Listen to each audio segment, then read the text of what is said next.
Got another one here from Bradley.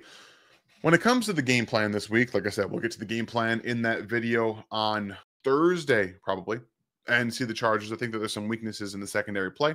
A lot of tight zone and pass rush is not that strong and needs to go the quick pass game early. I think we gotta feel out. Jesse Minter is gonna have something new for the Chiefs. He did it last year where he's put something on tape against Patrick in week 5 or week 4 that he didn't see before, and it got him with a sack. So there's going to be something different.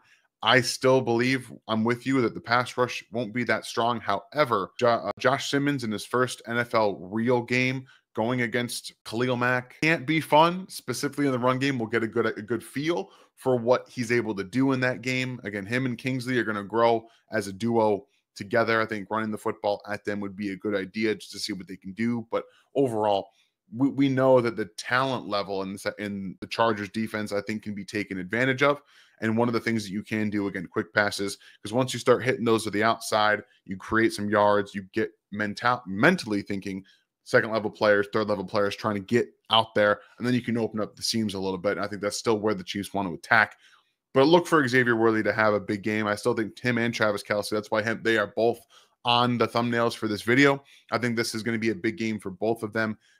We just got to see what happens. I still think that they will be big focal points in the game, much like they typically are. I think that Travis early on is going to get more targets than he would normally with the Rashee Rice suspension. So hopefully we can see the more svelte Travis Kelce have some more explosiveness than he had last season. If you're watching the Kingdom, if you have watched it, he looks noticeably bigger last year, which did not help him in the slightest. Another one here from Swag Boy. I want Pat to have a monster year really bad. We all do. We all want him to have a fantastically tremendous MVP season. That would be great.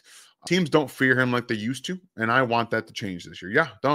We all want that to change. I think the biggest thing here is that we typically fear to throwing the football down the field.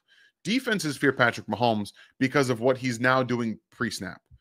Everyone talks about him being a check down merchant, him being a guy who only gets the ball out quickly.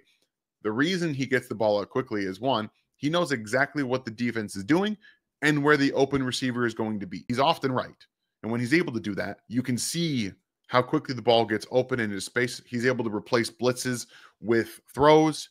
He's identifying everything pre-snap and making it easy on himself and on his offense. Ideally, that's what you want.